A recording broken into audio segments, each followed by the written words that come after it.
And now, KVRH Radio, the first in thrill on the radio, is proud to bring you the man who knows death like a friend and mystery like a brother, Eddie Mackin, Private Eye. A full two-fisted and chain-smoking half hour of detectives, dames, adventure, and death.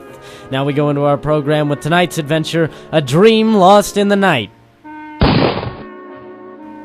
Get this and get it straight. I'm not a Holmes, Spade, or a Marlowe. I'm just a detective a little too caring about his fellow man for his own good. This time, a telephone call in the night, a lion's roar, and a dream half forgotten in the night led me to murder, confusion, and crime, like a dream lost in the night.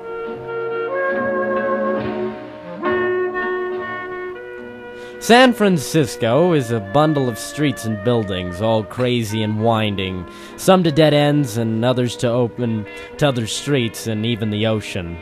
In all reality, it's like a modern maze of the Minotaur, all filled with guards in shiny badges, giant metal creatures that growl as they approach, and even red and yellow and green monsters that flash lights to keep the metal beasts at bay. And I'd been playing mouse in a maze trying to find one man in the thick of it. I was rather tired, and when I finally reached my apartment, I wanted to go to bed. Pants, tie, shoes, and all, if I could just get into those covers. Those nice, warm, inviting, soft, warm sleep is...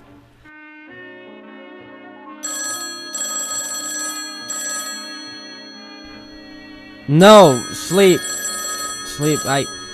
I sleep, Okay, fine, here I come. Fine. Hello?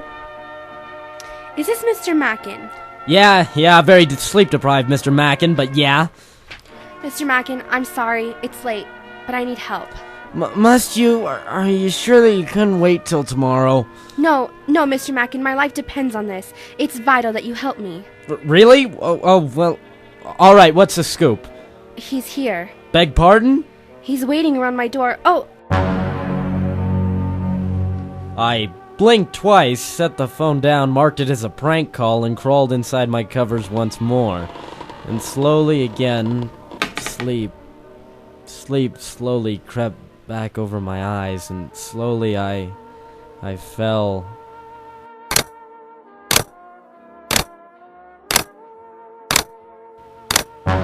I came alive instantly, a trick you pick up in the heat of a battle, a necessary part of Marine education.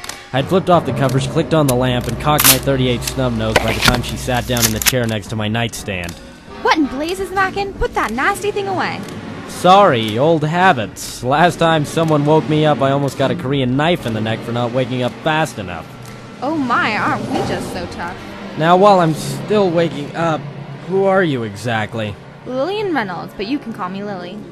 Lillian, or Lily, was just what I saw in my dreams, or would have liked to, at least. She was taller and a deep shade of red hair that seemed unreal, almost like the color of a piece of red satin.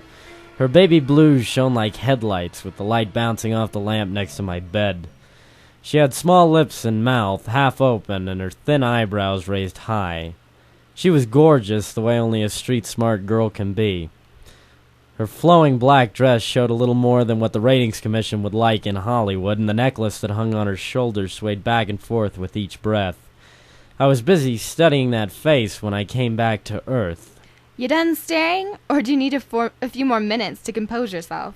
No, it's just, I thought maybe I was still dreaming. Cute. I've heard every line. What made you think I wouldn't have heard that one?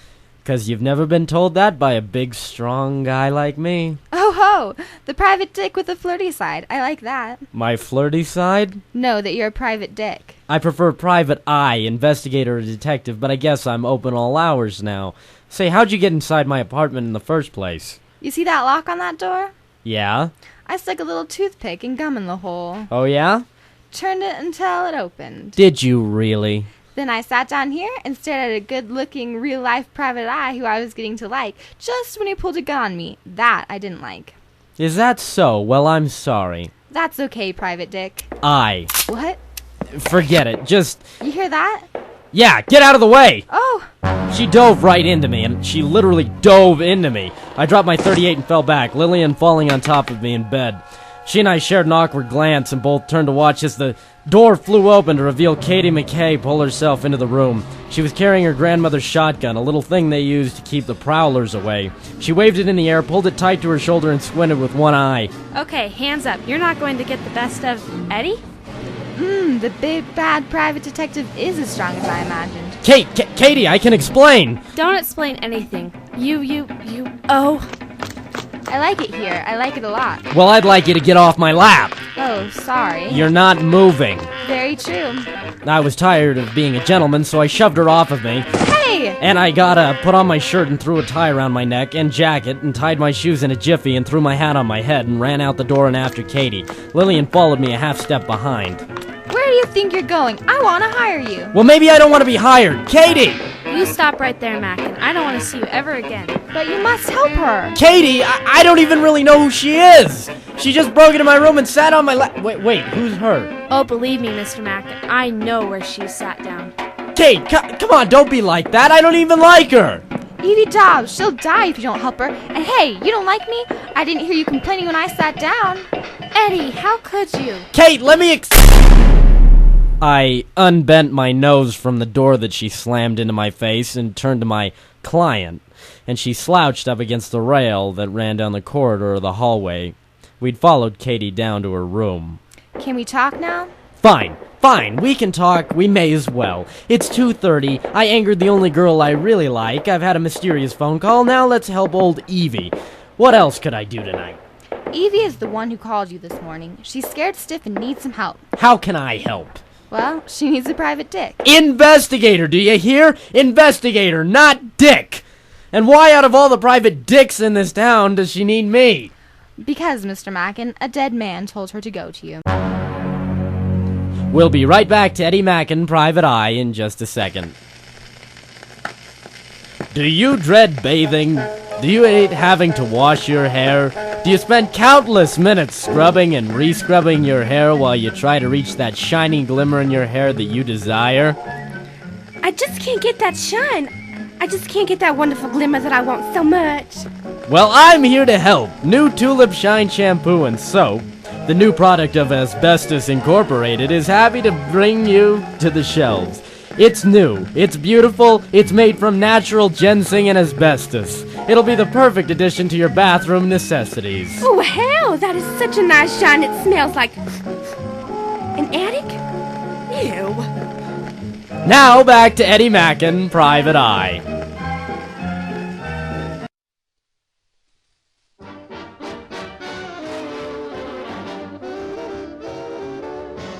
So after my escapade with Katie, I walked Miss Lillian Reynolds to my office, sat her down and listened to her trouble, and about this dead man that told a Miss Evie Dobbs to contact me.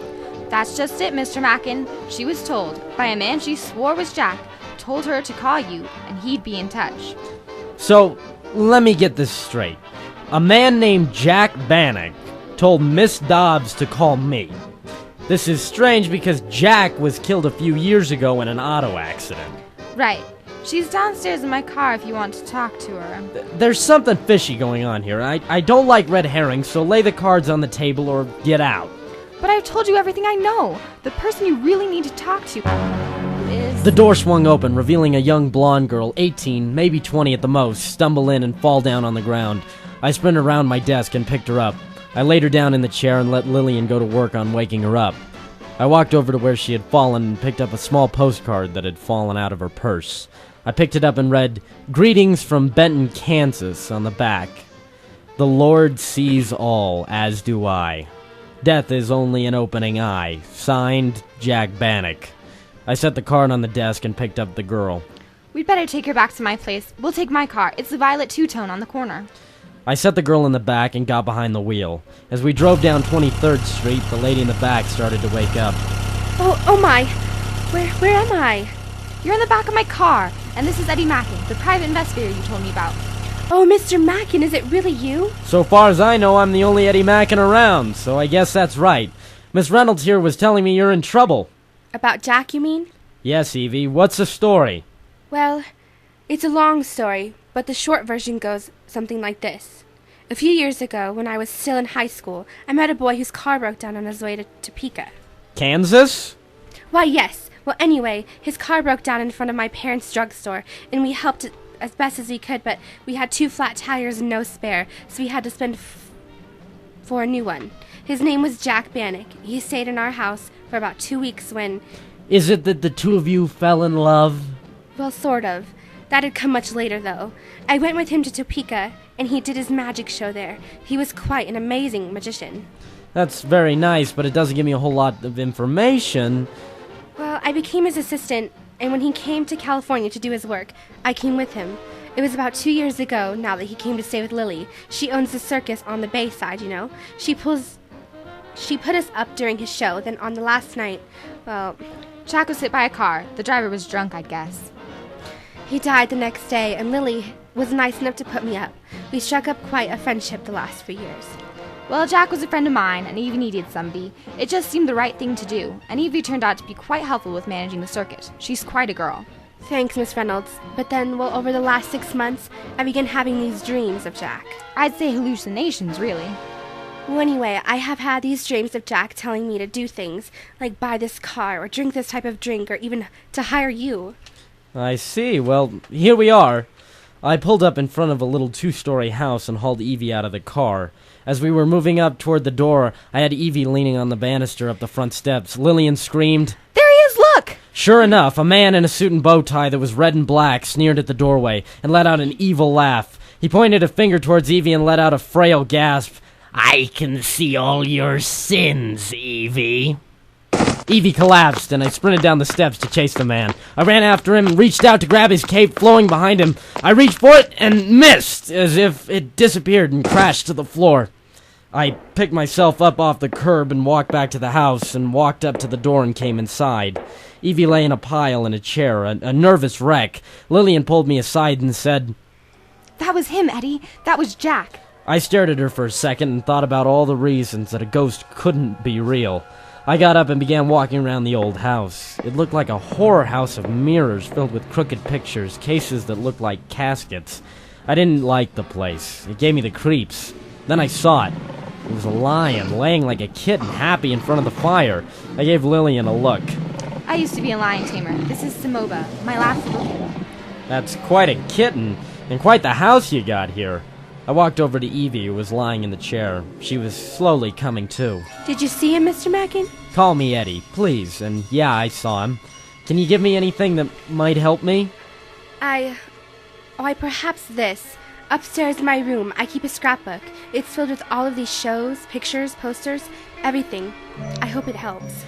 She laid her head on the chair and fell asleep. I stood up, put my fedora back on my head and adjusted my tie and trench coat, and walked out into the parlor. Lillian Reynolds sat in a crazy chair with an inescapable tank behind her. It looked like a crazy painting. She smiled and said, "The stairs are back that way. I bet you can find your way. She's at the end of the hall, on the left." I tipped my hat and walked down the hall, up the stairs, and down the upstairs hall. There were 6 doors, and I know curiosity killed the cat, but I opened door number 1. "Say, pal, what's the idea? What's the deal? You can't come busting in here." "Who are you?" "Name's Lyle Rogers. Now get out!" He slammed the door shut in my face, and I stepped back into the hall. I walked down, poking my head into doors to find skeletons, cardboard boxes, and a clown still with face paint on listening to the radio. Definitely weird sight.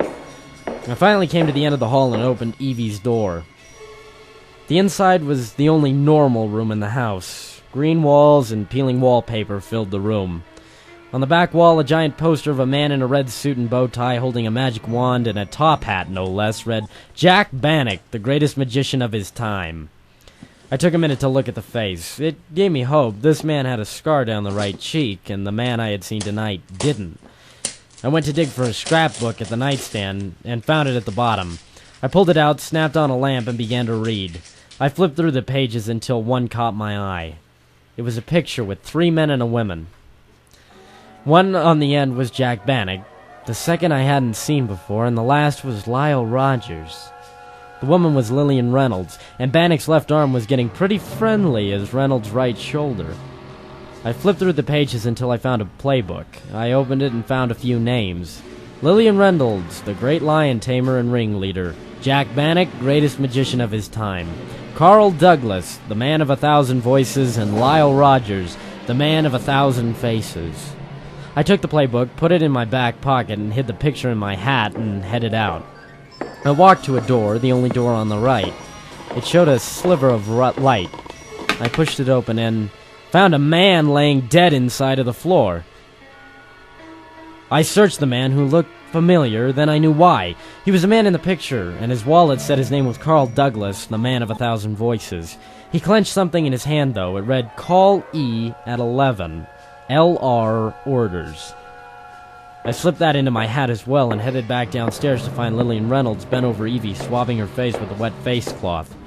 She looked at me finally and said, I'll call you in the morning. "Lily, what about that man up there, Lyle Rogers? What's he like?"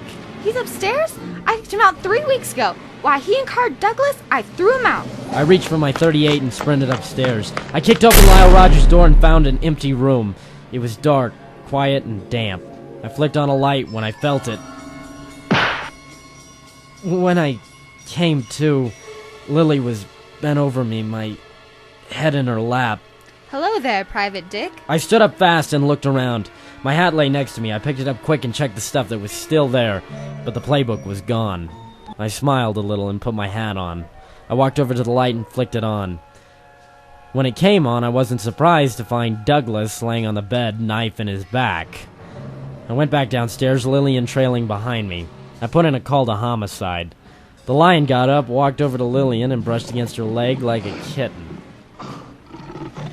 When the phone picked up, it was Tellen's wife, Carly, bringing a late dinner. She took a message because Tellen was out. Ed, why do you keep showing up with all these bodies all over the place? I'm getting tired of cleaning them up. Look, do you want the story now or later when Tellen comes to get the stiffs? Tell me now. Okay, well, tell Terry I figure blackmail was the name of the game. Rogers and Douglas got this screwy idea that they could blackmail a weak little widow out of something like 20,000 insurance dollars by dressing like the widow's husband and using a voice trick from the circus to make her think that he was talking to her in her sleep. I'm thinking when Evie made the last payoff, Rogers got greedy, killed Douglas, and then somehow Douglas killed Rogers. Maybe he picked up a knife-throwing act in the circus, I don't know. But that's the way it figures. Wow, that's a pretty neat little setup. Alright. Well, goodbye. I hung up the phone and walked back downstairs. Lillian sat in a chair, legs crossed and smiling a special smile. She was petting that lion on the head and then dropped the smile and looked at me steady. I had no idea that those two could do something like that. I can't believe they would stoop so low. Yeah, well, people can always surprise you. Kiss me, Eddie. No thanks, I'm good for tonight. Things around here are hot enough as it is, you know. What? Eddie, why'd you take off your hat? To check on a picture, the back of which I'm looking at right now. An inscription on the back, no less. This is all you'll ever have of me, Lillian. Just this picture. Bannock. Interesting description. Why? So what? Me and Bannock had a pass before you. Maybe you didn't want to make it a pass. Maybe when he came back to San Francisco with another girl, you couldn't take it. What are you talking about? Maybe you got jealous and that pretty little head of yours came up with a harebrained plan. Maybe you thought you could hit a guy with a car and get away with it because you'd buy a new car. And maybe just to make it more convincing, you even offered to take the widow in, just to make it more real that you couldn't possibly have killed him. Why, this is ridiculous. You can't just... And maybe just killing the man wasn't enough. Maybe you wanted to kill the girl just to have the last laugh until you got a better idea. Using your freak house and friends, you could have drive her nuts. You and your circus haven't had a show in years, probably because no one wants to see a circus anymore. Well, you're all in the same house, so you slip them some dough to dress like Bannock, their old pal, and talk like him to drain the money and the brains out of Evie. What a cute little setup. That's... What? That's true, isn't it, Lily? So what if it is? He was my boy. Mine. Samoba, attack! The lion flew at me like a bullet, teeth flashing, eyes flaring, claws slashing. I tripped over a chair and reached for my revolver and fired at the thing. It slashed my arm and I knocked it over the head. It fell over slowly and I sat back against the wall, bleeding. It was just the distraction she needed. Lily pulled out a pistol and aimed it at me. He was mine, Ed. Mine. And then some Kansas hayseed falls in love with him. Her over me? I grew up with him. Are you going to make it 4 killings? She was nothing, and he loved her. Why? Put the gun down, lady! Terry? No! Ed, are you okay? I feel a little woozy. She's the killer. She killed out of jealousy, protect Evie, blonde, other room. Oh.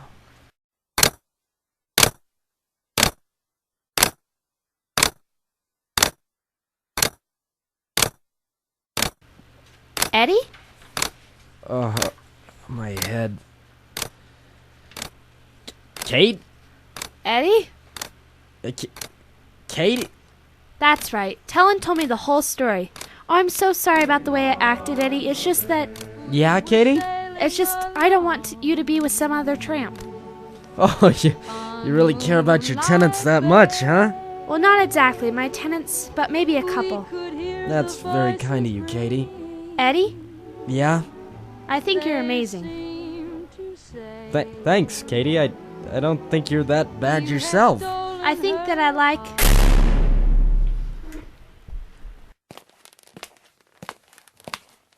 Oh, Mr. Mackin, here you are. The nurse told me you were where you were. You're amazing, thank you. Oh, I see you just have a harem of women, Mr. Mackin. Well, don't let me stand in your way. Katie, no! Come back! Oh, fine. You're welcome, Miss Dobbs. You can leave $300 on the dresser. That'll cover my fee, hospital bill, and a dinner for me and Katie. Oh my, $300? I can't pay that. How much do you have? Exactly $43.30. But I need 8 for food and 9 for a bus fare back to Kansas. Fine, give me 20 and we'll call it good. Now, good night, Miss Dobbs. Thank you again, Mr. Mackin. Yeah, goodbye. Hit the light as you go out, will ya? I looked out the window at the tops of the buildings, all the way down to the wharf, so calm and peaceful. And I looked out to see 2 birds on a wire and an old couple walking from store to store. And I sat alone, still fuming about all the stuff that happened to me and Katie. 3 pretty women, 1 murderer, 1 nervous wreck, and 1 absolutely perfect, and I get none of them.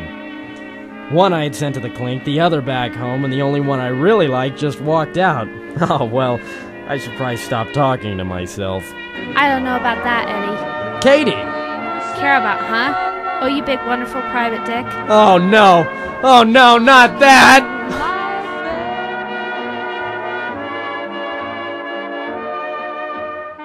You've just listened to Eddie Mackin, Private Eye, a full half hour of radio deductive suspense. We now wish you good night from Eddie Mackin, Private Eye, reminding you that you're listening to KVRH, the first in entertainment on the radio.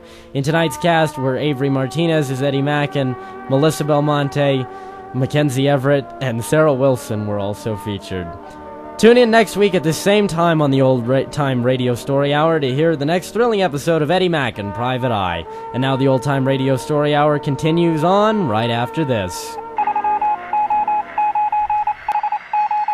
This is Rick Riordan reporting to you live from KVRH World Headquarters, bringing you breaking news from every corner of the world. And now we go to our man in the field, Lenny Finkelstein. Lenny? Hello, Rick. This is Lenny Finkelstein, reporting from 35,000 feet above Tacoma, Washington. I'm here with Donald Herringstooth, a daredevil of unbelievable courage. He's about to dive off of a platform. Now, this may not sound too exciting, but let me have him explain. Well, hello, Radioland. I'm going to jump off this platform and skydive down to the ground, and all the way down I'm going to blow up 10,000 balloons to use as a parachute. Wait, you're going to blow up the balloons as you fall? Yes, I am. Now I'm going to get ready to jump. He's putting on the goggles and a jacket, even a helmet. He's getting ready to go. Now for one final pat on the back from us at KVRH to Mr. Herringstooth. Oops, I forgot to tie my shoe. Oh no, I missed! No! Well, I'm falling to an uncertain fate, so it's time to say my prayers. So reporting to you live from KVRH International Service, I wish you a happy and heartfelt good night to Rick. I say, Get me out of here! And now we return you to your original programming.